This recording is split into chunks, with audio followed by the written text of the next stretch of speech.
Fernando Paulsen y nuestros panelistas e invitados son una combinación clave. 92.9 FM, La Clave, me escucha. Estamos ya con nuestra última entrevista de esta mañana con Hugo Hurtado, socio de Tax and Legal de Deloitte. ¿Cómo estás, Hugo? Hola, Fernando. Muy buenos días.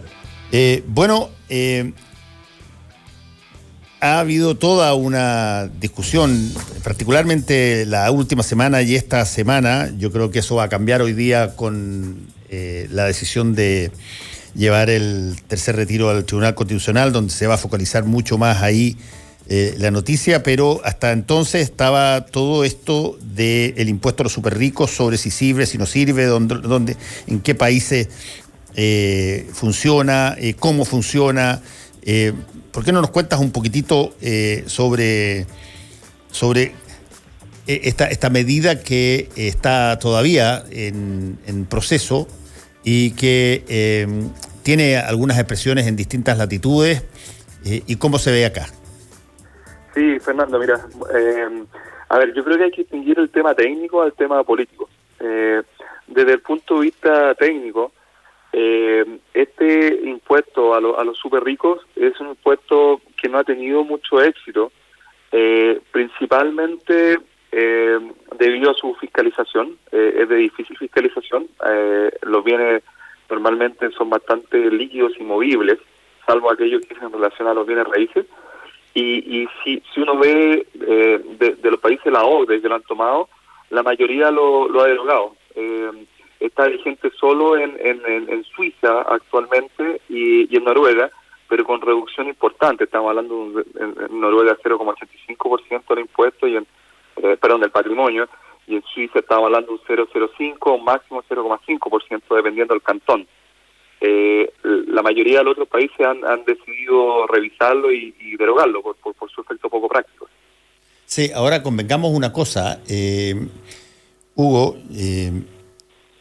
En muchos países se puso un impuesto al patrimonio durante mucho tiempo, y lo que pasó en esos países, además de las explicaciones que tú estás dando, lo que pasó es que se generó a raíz de eso una situación de mucho mayor equilibrio entre las clases más empobrecidas históricamente, de las más ricas, y por lo tanto probablemente la necesidad que tenía el impuesto a los superricos cuando se planteó hace montones de años o décadas atrás, hoy día no es la misma, y por lo tanto se puede derogar porque el país funciona de otra manera. Por lo menos en Suiza pasó así, y pasó también en muchos otros países europeos. Sí, Fernando, es muy bueno el punto. De nuevo, tenemos que ver si el impuesto al patrimonio es la fórmula de lograr la redistribución, o hay otras fórmulas que pueden ser mejores, que pueden recaudar de mejor forma. Yo estoy totalmente de acuerdo con tu diagnóstico. Si nosotros vemos, Chile, antes de impuestos y después de impuestos no modifica mucho el factor de Gini, ¿no? Estamos hablando de un 0,48% versus 0,46%, o sea, queda casi igual. Países de la OCDE modifican esa tasa del 0,48 al 0,35, 0,36, o sea, tienen punto 13% de diferencia, porque significa que las personas que tienen menos adquieren más bienes del Estado, los cuales son obtenidos de personas que tienen más. Entonces, ciertamente, Chile tiene mucho espacio de mejora en la redistribución. Ahora, no sé si el impuesto al patrimonio es la vía. Sí, se puede revisar, pero creo que hay otras vías más idóneas para lograr ese resultado. Sí, ahora, hay un punto, Hugo, estamos conversando con Hugo Hurtado, socio de Tax and Legal de Deloitte. Estamos conversando con él sobre este tema de estos impuestos. Hay un punto que es un poco casi vergonzante plantearlo, porque yo he conversado con varias personas sobre este punto y dicen algo que parece total y absolutamente sensato. Dicen, mira, uno de los problemas de los impuestos a los superricos en Chile o en América Latina es que cuesta mucho su recolección, su recaudación, porque, como muy bien tú lo planteaste, estos son dineros que eventualmente pueden salir muy rápido del país, etcétera. O dicho de otra manera, mira, la forma como se defiende la persona sujeta de impuestos es sacar la plata o pedirle al abogado tributarista que la disfrace de alguna u otra manera. Y por lo tanto, me parece curioso que una de las excusas es, mira, las personas se van a transformar en evasores o se van a transformar en delincuentes tributarios, si es que esto ocurre. Correcto, Fernando. Mira, yo creo que hay dualidades. Hay gente que tiene su patrimonio. Si tienes tú las grandes familias empresarias de Chile que son dueñas de empresas grandes con cotización bursátil, es poco probable que ellos vayan a vender su activo y salir, ¿no? Entonces estamos hablando de patrimonio muy, muy alto. Personas de patrimonio medio, y aquí guardemos el concepto medio estamos hablando de 22 millones de dólares hacia arriba, ¿no? Medio para efecto de impuesto al patrimonio, ¿ya? Ahí hay estudios que tienen varios de sus activos en ingresos líquidos. Entonces, sí, o me refiero a bienes líquidos que pueden ser básicamente transportables a distintos lugares. Los estudios, de nuevo, no es que yo comparto la tesis, sino solo comentaste el tema técnico, es que hay alta movilidad de bienes e instrumentos que son liquidables. Por eso tiene que ver el impuesto con temas justicia tributaria y también de recaudaciones. ¿Es este el mejor impuesto para recaudar lo que se quiere o no? Y de nuevo, claro, si uno tiene una visión de derecha clásica, probablemente dice, bueno, este impuesto al patrimonio ya pagó impuesto una vez, está tributando 2 veces y siempre a la persona que con mucho esfuerzo logró su patrimonio se le está afectando, y si uno va un poquito más de izquierda está diciendo, bueno, tienen que sacarle a esta persona que se enriqueció probablemente a expensa del pobre. Yo creo que ni lo uno ni lo otro, es decir, quizás, si tú ves donde hay mucho espacio para mejora, como dice la OCDE, el impuesto al patrimonio se justifica cuando el capital no tributa de una forma adecuada y cuando las rentas altas no tributan de una forma adecuada. Eso dijo la OCDE en 2018. Entonces, quizás donde tenemos lugar para trabajar es en que el capital, las rentas que provienen del capital, tributen de forma correcta y que las rentas que generan las personas de alto patrimonio tributen de forma correcta. Y ahí sí se ve un gran espacio, porque en Chile las rentas de las personas recaudan muy poco en comparación a lo que recaudan en otros países de la OCDE. En otros países de la OCDE alrededor de un 20-22% de todos los recaudados vienen de la renta de las personas naturales, y en Chile ese monto es inferior al 10%. Te das cuenta que ahí hay mucho espacio también. Sí, hay un punto bien interesante en ese sentido, porque yo me recuerdo en una entrevista, creo que fue Nicolás Izaguirre, que planteó que habían como 12 o 13 medidas legales que le permitían a una persona con mucho recurso el poder disfrazar de montones de formas su situación para no tener que pagar, por ejemplo, global complementario en las dimensiones que tiene que pagar. Y yo creo que desde ese punto de vista, ¿qué tanto el sistema, el Estado chileno es eficiente para evitar que haya elusión legal o haya evasión de impuestos, como ocurre aparentemente con bastante facilidad? Fernando, yo creo que ahí hay un gran espacio de mejora. La renta del capital, si tú tienes un empresario que obtiene 100 millones de pesos de utilidad líquida, probablemente va a pagar menos impuestos que un empleado de una empresa que obtiene 100 millones de pesos. Y eso la verdad que si uno lo revisa, hay una inequidad importante que tiene que ver con mecanismos legales, que no aquí quizá distinguir lo ilícito que es ilegal de lo lícito que es legal, pero también está dentro del concepto de solución, que permite hacer una serie de descuentos. Entonces, hoy en día la renta del capital efectivamente tributan menos, por regla general, que la renta del trabajo. Y eso es algo que sin lugar a dudas requiere mejora, requiere una revisión, y creo que puede ayudar mucho al concepto de la redistribución que tú comentabas inicialmente, que los otros países que hayan tenido éxito con medidas de redistributivas quizás no tenía tanta lógica en el impuesto al patrimonio hoy en día. ¿Y cómo se hace en otros países que tú conozcas, Hugo, frente a la misma disyuntiva? ¿Cómo consigo? Yo el otro día decía, mira, si también yo puedo evitar, porque no me gusta que me obliguen a ponerme el cinturón de seguridad en el auto, puedo andar con una polera con un cinturón pintado del lado izquierdo al lado derecho, y todos van a creer que ando con cinturón de seguridad, digamos. Pero no estoy con un cinturón de seguridad, no cumplo la ley. ¿Cómo se hace en otras partes para que esta intención de que los recursos que se obtienen no paguen el impuesto que debieran? Mira, yo creo que es una combinación de factores. Uno, hay una norma antiilusión que se generó en el año 2014, la reforma de la presidenta Bachelet, que ha sido implementada muy poco, pero sí ha servido de disuasivo. Entonces, déjame quizás poner un poquito un mensaje más positivo, que está un poco, no sé si negativo, pero objetivo. Creo que la ilusión ha disminuido desde la incorporación de esta norma. Todavía queda espacio. Por ejemplo, en Estados Unidos hay un concepto que se llama constructive dividend, que significa que si en una sociedad que está formada por la señora y el marido y los hijos, se hace un retiro de fondos, en Chile hoy día todavía se permite atomizar la base global complementaria. O sea, más retiros tienes, es más baja la base global complementaria. En Estados Unidos dice, mira, la verdad es que la señora y los niños, un niño de 18 años que para todos los efectos de adulto y tiene su propia tasa global complementaria, que dependen del mismo factor, se entiende como que es la misma persona que hace el retiro. Sí. Entonces, ahí evitas tú una atomización de la base.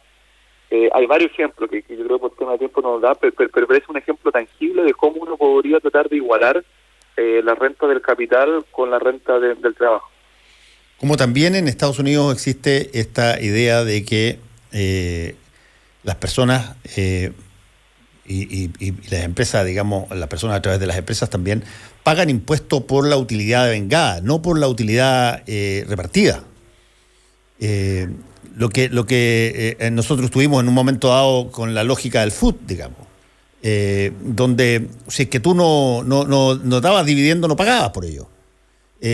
Acá en Estados Unidos tú tienes se te aplica un impuesto a la utilidad que obtuviste, independientemente si la quieres guardar, la quieres retener, la quieres invertir, etcétera, digamos. Sí, en Chile también. Recuerda que el impuesto de primera categoría que grava las empresas se hace sobre base de vengada. Entonces, tan pronto se genera la utilidad a fin de año, se paga el impuesto. Sí. Si se retira, el dueño tiene que pagar el global complementario con un crédito parcial del impuesto pagado por la empresa. ¿Qué es lo que pasaba antes? Y quizás esta es una buena complementación. Antes estábamos hablando de tasas de global de impuesto de primera categoría, el impuesto a la empresa bien bajo, alrededor de 15%. Entonces, si uno decía, pago 15, la empresa paga 15, y si yo retiro pago 40, o sea, pago un 25% adicional, bueno, mejor lo dejo a la empresa la mayor cantidad de tiempo posible. ¿Por qué? Porque así difiero ese 25%. Pero ahí también tengo una reflexión, Fernando, que hay veces que se demoniza el food, y el food está invertido gran parte en bienes de capital y activos fijos. Hay una parte, obviamente, que está en bienes liquidables, quizás se citaron algunos ejemplos que están en Bahamas o Cayman, sí, es cierto, es una parte, pero una parte menor. Yo creo que la mayoría de las empresas de ese food no está en caja, no está en una bóveda con plata, sino está invertido en activos que han generado más flujo. Por lo tanto, quería hacer solo esa reflexión. Ok, me parece perfectamente legítima. Entonces, vamos a la otra variable, que es la variable donde tú escondes los flujos, o tú los sacas fuera, o tú los diluyes en una serie de, qué sé yo, autopréstamos y un montón de otras cosas, o inviertes en bienes de capital de tal manera de no pagar los impuestos que correspondan. ¿Cómo tú evitas en Chile hoy, incluso con mecanismos legales, el que lo que efectivamente se obtuvo pague los impuestos que debieran pagarse? Perfecto. Mira, una distinción importante. Si alguien esconde fondos que deberían pagar impuestos, eso es un delito tributario y eso debe estar sancionado con cárcel. ¿Ya? No hay medios. O sea, si usted obtuvo una renta que debió haber pagado impuestos y no la declara, la tiene fuera, eso está sancionado en el Código Tributario como delito. ¿Y cómo sacan la plata entonces las personas que van a paraísos fiscales? Mi entendimiento es que hay muchos fondos, no sé si recuerdas esa norma, Fernando, que permitía repatriar los fondos al 8%. Sí, claro, lo hizo la presidenta Bachelet.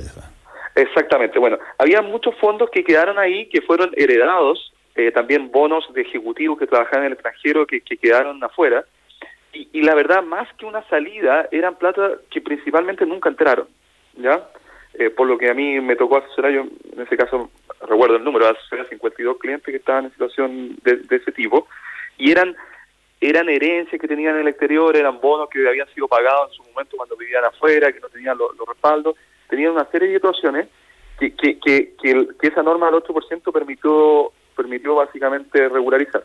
Ya, Pero okay, Hugo, eso te lo entiendo perfectamente bien, dado que se tiene que generar ahí un requisito básico, de que tú las platas que te pagan te las pagan de afuera. Pero ¿qué pasa cuando tú tienes a un, qué sé yo, Goldborn, que tenía sus platas en paraísos fiscales de Cencosud, que es una empresa donde él era gerente general en Chile, digamos? O tienes personas que sacan sus flujos ganados en Chile hacia afuera. ¿Cómo funciona la lógica ahí? Correcto. El caso de Cencosud no lo conozco en detalle para no pronunciarme, porque quiero ser un poquito más certero en lo que me dijo. Pero lo otro sí es correcto. Pero déjame hacer una distinción. Sí. Si a ti te pagan 100 millones de pesos en Chile, eso pagó impuestos. Cuando tú lo llevas al exterior, lo que deja de pagar y lo que estaba persiguiendo esta norma es el crecimiento de esos 100 millones, que por ejemplo puede ser 500 millones ahora porque lo sacaste hace 20 años. Ese crecimiento debió haber pagado impuestos en Chile y no pagó impuestos en Chile. Correcto. Y eso es lo que permitía, o lo que estaba apuntando principalmente el tema del 8% que propuso la presidenta Bachelet y que ahora están promoviendo también los parlamentarios. Sí, otro nuevo, sí. Sí, que se propuso y fue rechazado ayer en la comisión, pero hoy día también podría ir a discutirse a la sala. Eso es lo que están discutiendo. A mí como norma general no me gusta mucho, Fernando, porque eso incentiva un incumplimiento, como tú detectaste. Sí. Porque digo, mira, mejor no pago y después total igual va a venir un perdonazo en 3 o 4 años más y en vez de pagar el 40%, eso paga el 8 o el 10%. A mí no me gusta como política tributaria porque atenta contra lo que decía la OCDE, contra que la renta del capital tributen de la misma forma que la renta del trabajo. Y eso también perpetúa esta inequidad que era un diagnóstico latente de varias instituciones internacionales. Vimos nosotros hace poquito, Hugo, un artículo del New York Times sobre cómo se las ingenió Donald Trump para pagar durante 15 años $750 de impuestos, $750, literalmente. En el caso chileno, ¿cuánto paga un multimillonario chileno en impuestos personales? Mira, citando otro impuesto del New York Times, me decía que, a ver, la verdad es que una persona en su momento cuando empieza a hacer retiros ya no puede retirar más de lo que va a gastar, ¿no? Imagínate una persona que obtiene renta de 10 millones de dólares, ya, si gasta mucho podrá vivir con $1 millón, pero no necesita sacar los otros 9 millones, ¿no? Entonces, lo que también decía en otro artículo del New York Times, que creo de la semana pasada, decir que el impuesto a las personas ricas de altos patrimonios lo deben de pagar las empresas que pagan, en las cuales ellos tienen dominio. Y por eso están ocupando eso como un argumento para subir del 21 al 28%. No sé si, Fernando, tú probablemente estás muy al día de eso. Entonces decía, la forma que tenemos de que las personas de alto patrimonio tributen, más allá de un impuesto al patrimonio, es que paguen más impuestos las empresas. Eso es parcialmente correcto, porque es efectivo que van a pagar más esas personas por las inversiones que tienen en la empresa, pero también esa mayor recaudación va a afectar otras variables de inversión que también generan empleo. Entonces ahí hay que verlo con algunos matices más con mayor análisis, digamos. Sí, ok, pero si tú tuvieras que tomar en tu idea un multimillonario chileno, ¿cuánto paga él de impuestos personales? O ella. Sí. Yo entiendo que en impuestos personales, y no, por eso yo creo que podemos revisar ese impuesto, no paga mucho más, porque llega un momento, no paga mucho más que, por ejemplo, un alto ejecutivo de una empresa. ¿Por qué? Porque llega un momento donde ya no puede gastar más. O sea, uno siempre puede gastar más, pero asume que en la práctica ya no necesita gastar más. Si compra un fondo, si compra algún bien productivo, lo puede hacer a través de su sociedad. Sí. Y eso no necesita retirar. Entonces, el impuesto personal no va a aumentar. El ejecutivo, un alto ejecutivo de la empresa, como le pagan un sueldo, todo ese sueldo va a tributar, porque está afecto al impuesto de segunda categoría. Y desde el punto de vista de la historia, de alguna manera, Hugo, en términos de la mirada hacia los impuestos, ¿qué cosas son las que más han funcionado? ¿Dónde se te da una sociedad donde no te digo que haya la menor triquiñuela posible, sino que donde tú sientas o tú sepas o la gente se considere que tiene un justo acuerdo de pago de tributo por lo que gana. ¿Cuáles serían las si tú quieres, las naciones que podrían tener de alguna manera un formato relativamente, no te digo ideal, pero relativamente apropiado? Mira, este tema nos ha tocado estudiarlo, y son aquellos que, partiendo de este coeficiente Gini, ¿no? Teniendo sí, el 0%, el 0 como lo más, digamos, la igualdad absoluta, y el 1 como la inequidad máxima, son aquellos que logran redistribuir de mejor forma este 0,48, 0,47 y llevarlo a 0,33, 0,34. Y cuando uno revisa eso, los países que destacan son Canadá, Nueva Zelanda, Australia, los nórdicos, Holanda. Los mismos que siempre citamos, digamos. Son los mismos que siempre citamos. Sí, hay que tener presente que su ingreso per cápita es distinto al nuestro, sí, pero cuando uno lo retrotrae y compara ingreso per cápita nuestro con el de ellos, que eso ocurrió por la década de los 70, te das cuenta que así mismo, teniendo un ingreso per cápita similar, ellos aún retribuían mejor que nosotros. Entonces, la pregunta es, y ahí te comento que en Deloitte estamos trabajando en la Universidad de Chile en un proyecto que queremos entregar con números, con data más dura, porque aquí hay veces hay mucha opinión y poco datos. ¿Te das cuenta? Entonces, estamos trabajando con data más duras. ¿Qué hicieron ellos que nosotros podríamos extrapolar a Chile para hacer una sociedad más justa y más equitativa? Entonces, la respuesta que todavía estamos preparándola, pero nos estamos dando cuenta que en impuestos personales hay espacio. Hay muchas exenciones que no tienen tanta lógica. Tema, tú lo has visto, renta presunta, impuesto al diésel, ganancia de capital, temas del IVA, que hay varias cosas que también, por ejemplo, Canadá tiene un sistema bien simpático en el cual se aplican IVA, y si hay aumento, se aplican IVA a varios bienes, y las exenciones son muy particulares. Nosotros en Chile están exentos muchos servicios. Entonces, primero, trabajar en esa exención, y después, a los quintiles más bajos se le hace una devolución de su IVA, no un IVA al impuesto a la renta se llama, pero siguiendo la idea. Y eso trata de equilibrar. Entonces, cuando hablamos de países que hacen mejor el tema retributivo, ellos van out of the box, piensan fuera de la caja y decir, mira, quizás no es tan solo un impuesto, quizás puede ser subsidio que provengan de impuestos. Y eso no es tan inusual. Hay algunos políticos que lo han comentado como una opción a realizar.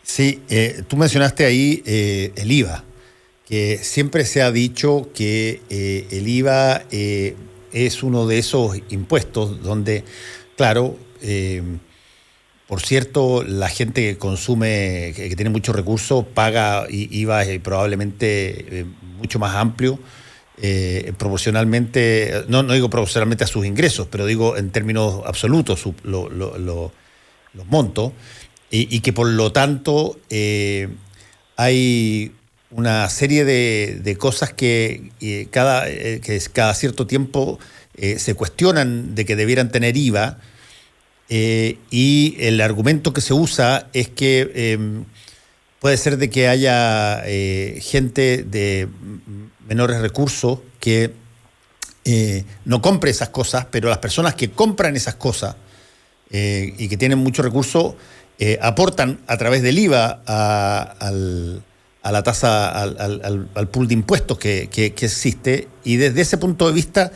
¿qué tan efectivo es el IVA? El IVA es uno de los que es más fácil de recaudar, porque tienes la posibilidad de pagarlo inmediatamente cuando consumes o compras un producto.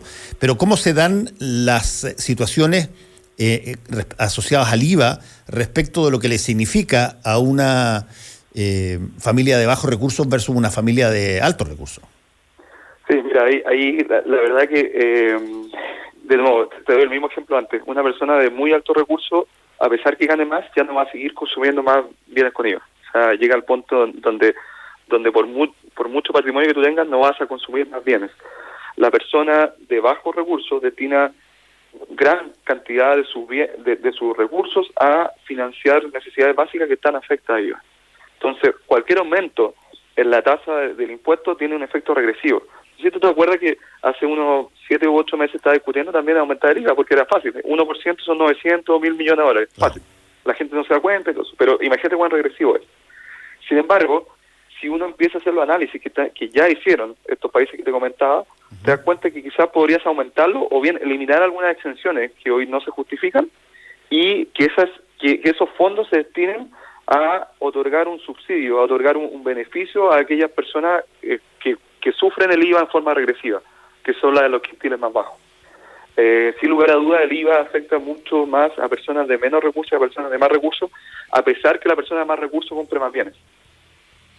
Sí, es verdad eso. Ahora, por ejemplo, tú tienes en ciertos países impuestos estatales, por ejemplo, en lugares federales, que se te suman al IVA, digamos. Todo ese tipo de situaciones, ¿cómo se ve? Lo usan mucho porque tiene muy fácil recolección. Es una recaudación instantánea. Si yo tengo la idea un poco, Hugo, de que de repente el tema de los impuestos es complejo porque para la recaudación instantánea, que es básicamente generarle un impuesto como el IVA a los productos de mayor necesidad, tú tienes la recaudación instantánea, pero para los productos más conspicuos, digamos, o para otro tipo de cosas como comprar acciones o hacer un montón de otras situaciones, si tú aplicas un impuesto, te advierten, no lo hagas, porque si lo haces, la persona va a sacar ya sea eludiendo legalmente sus situaciones o incluso puede llevarse su plata para afuera. En pocas palabras, te advierten que a las personas de mayores recursos no le puedes aplicar más impuestos. No, yo creo que hay que hacer un matiz. Distinguir entre el impuesto al patrimonio, que me parece que no es la mejor política tributaria por lo que te indicaba. Uh-huh. Pero sí, las personas de mayores recursos tienen que pagar más impuestos. O sea, eso quizás es la distinción. Y eso, por ejemplo, tú tienes una exención a la ganancia de capital. Si tú compras y vendes en bolsa y ganas fondos, no pagas. No pagas. Si tú vendes un bien raíz, tienes una exención de 8.000 UF, que está bien probablemente para la vivienda en la cual tú vives. Pero si tú tienes otra inversión, igual tienes la exención de 8.000 UF y después tienes una tasa rebajada del 10%. Entonces, ¿por qué un señor que va a estar en tasa marginal, la tasa más alta, el 35%, si vende un bien raíz que lo compró para hacer un negocio, va a pagar un 10%, y si trabaja y le pagan un sueldo, esa misma persona tiene que pagar un 35%? ¿Te das cuenta cómo la renta del capital está tributando de forma mucho más favorable que la renta del trabajo? Y eso, y quizás transmití mal el mensaje, pero lo que te quería decir era, el impuesto al patrimonio per se tiene varios temas técnicos que no me gusta tanto, pero que la revisión de los impuestos a las personas de altos patrimonios tiene que ser revisada. Ahí quizás citar al expresidente Lagos también, y bueno, Heraldo Muñoz lo está citando ahora, de aumentar 5 puntos del PIB de aquí en una forma transitoria y gradual de acá a 5 años. Uh-huh. Parece ser una medida correcta, pero ahí también tiene que estar acompañado de eficiencia en el gasto, de que el gasto sea bien administrado para que aquellos que lo pagan entiendan que esto está haciéndose por un bien superior y no simplemente por recaudar para políticas que después pueden ser consideradas populares. Pero sí, yo estoy contigo. Tienen que establecerse los mecanismos que personas de altos patrimonios paguen más y que eso no estén sujetos a prácticas elusivas que le permite en la realidad que sea letra muerta de los impuestos, los aumentos de los impuestos.